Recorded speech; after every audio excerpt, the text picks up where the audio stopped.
les élèves, j'espère que vous allez bien aujourd'hui, vous avez bien compris la leçon déjà vue.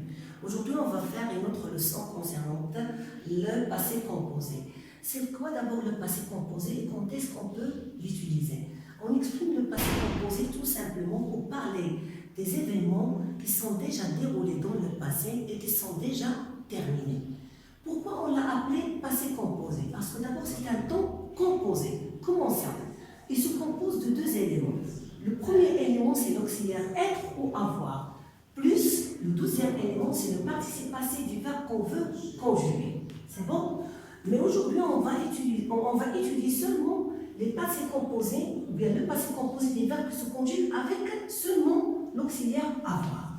Passons maintenant aux exemples. Comme vous voyez, j'ai séparé les personnes, les auxiliaires et les participes passés pour bien sûr comprendre la leçon. Voyons, j'ai écrit ici toutes les personnes. Je, tu, il, elle en troisième personne du singulier, plus la première personne du pluriel, deuxième, troisième personne toujours de pluriel. Alors, comme vous voyez, j'ai écrit ici l'auxiliaire avoir conjugué au présent. Alors, j'ai, tu as, il a, elle a, on a, nous avons, vous avez, ils ont. Ou bien elles ont. On a déjà bien sûr étudié cette leçon. Et c'est très facile aussi. Donc, j'ai choisi ici de mettre quelques verbes du premier groupe, d'autres de deuxième groupe et d'autres de troisième groupe. Pour les verbes du premier groupe, on a ici manger. Alors, j'ai mangé. Qu'est-ce que vous remarquez? Que manger se termine ici par E accent. J'ai changé le verbe, mais toujours, on reste avec les verbes du premier groupe. J'ai parlé. Qu'est-ce que vous remarquez? On a toujours E accent. J'ai expliqué, toujours E accent. Ok. Alors, qu'est-ce qu'on peut dire? Que les verbes de premier groupe, leur participe passé qui se conjugue avec l'auxiliaire avoir, se terminent tous par E accent.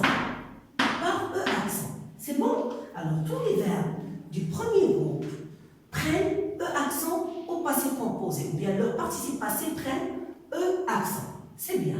Passons maintenant à un autre verbe de deuxième groupe. Alors, mais cette fois-ci avec tu. Alors, on a tu as.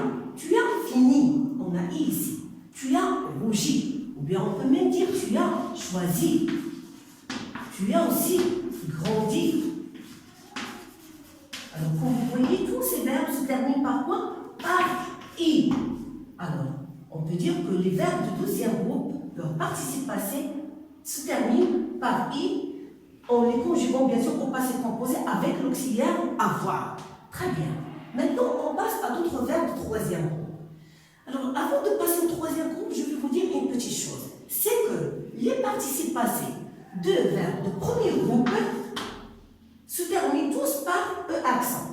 Soit dans je, dans tu, dans il, donc avec toutes les personnes. De toute façon, donc je, tu, il, etc. jusqu'à il et elle avec S. Ils prennent tous quoi? E accent à la fin.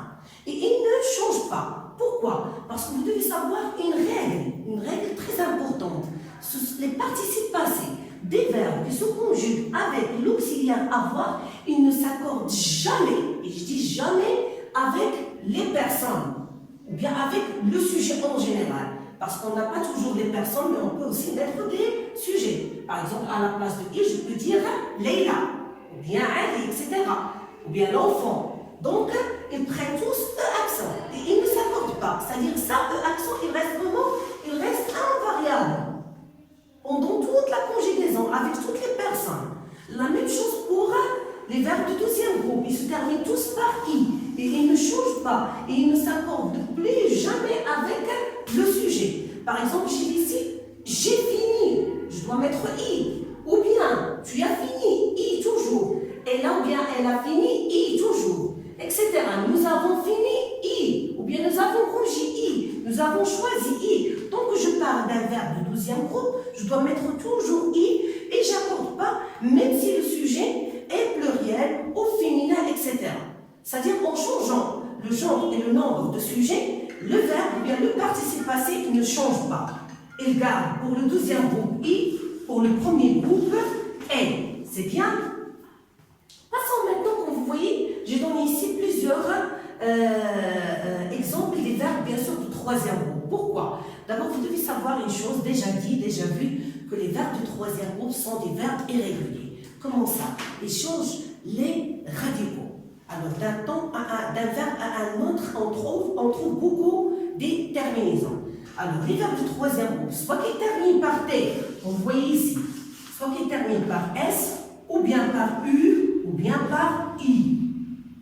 Donc, ils n'ont pas une même conjugaison. Faites bien attention les enfants, pas les mêmes terminaisons. Ils ne prennent pas les mêmes terminaisons. C'est pas comme les verbes du premier groupe, E accent, deuxième groupe et troisième groupe, ils ont de différentes terminaisons. Par exemple, on a ici, il a, ou bien elle a ouvert avec T. Il a, alors, il traîne T. Il a écrit T. Il a dit T. Pour un autre verbe, comme prendre, nous avons pris S. Comme mettre, nous avons mis S. Le verbe s'asseoir ou bien asseoir. Nous avons assis S. On a un autre aussi verbe, c'est le verbe lire. Vous avez lu. Vous voyez la différence? Vous avez tenu, eu. Vous avez bu, vendu, etc. On a par exemple pour le verbe servir. Ils ont servi. Alors il prend ici I. Ils ont senti, le verbe sentir. Dormir, dormi. Alors comme vous voyez, les verbes de troisième groupe, en général, sont des verbes de troisième groupe. Ils ont bien sûr, ce sont des verbes irréguliers. Et je vais écrire ici, irréguliers. Donc, même, alors, puisqu'ils sont des verbes irréguliers, même leurs terminaisons, ils sont irréguliers. Ils changent d'un verbe à un autre. C'est bien? Alors, maintenant, je vais vous montrer quelques exemples ici, dans des phrases. Alors, j'ai mangé du poulet. J'ai mangé du poulet. Ça, bien sûr, c'est la personne, ou bien on peut l'appeler aussi le sujet. Alors, on a le sujet. Voyons maintenant le verbe. Où est le verbe ici? Le verbe se compose ici de deux éléments, comme j'ai dit. Attention, ne dites pas que « et » c'est le verbe. Non, le verbe se compose de tout ça. Alors, tout ça, c'est le verbe. Alors, comme vous voyez, il se compose de deux éléments. Le premier élément, c'est « et », le participe passé. Et le deuxième élément, pardon, « et », c'est l'auxiliaire, pardon. Et on a mangé, c'est quoi ça? C'est le participe passé. C'est bien. J'ai mangé, bien sûr, du poulet. Ça, c'est un quoi? C'est un C-O-D. Déjà vu. Alors, on a tu, la personne ou bien le sujet. Le verbe, c'est a ouvert. Attention, tout ça, c'est le sujet. C'est pas ouvert ou bien a. Non. Il se compose, retournons toujours vers le nom. Pas c'est composé. Il se compose de deux éléments. On a l'auxiliaire, avoir au présent, plus le participe passé. J'ai ouvert quoi? La porte, comme vous voyez, on a toujours un COD. Alors, nous avons lu. Le verbe ici, c'est avons lu. Ça se compose de quoi? D'un auxiliaire plus le participe passé toujours. Et elle a pris, quoi aussi? Deux éléments, auxiliaire plus pris. C'est le participe passé. C'est bien. Et on a le bus ici et le livre, ce sont des COD pour bien sûr comprendre. C'est bien. Alors, comme vous remarquez, le verbe ne se compose pas seulement d'un élément, mais de deux éléments. Donc, vous n'avez pas trouvé de problème au niveau du verbe du premier groupe et du deuxième groupe parce qu'ils prennent, bien sûr, leur participe passé, prennent un accent, deuxième groupe I, mais le problème va être dans les verbes du troisième groupe. Mais n'oubliez pas que je vous ai déjà donné une liste des verbes, des participes passés plutôt des verbes du troisième groupe. Pour bien comprendre, il faut bien sûr l'apprendre par cœur. S'il vous plaît, les enfants, essayez de l'apprendre par cœur. Ce sont les participes passés. Ça va vous aider très bien à bien comprendre le passé composé. Alors, j'espère bien que vous avez compris maintenant la leçon et au revoir.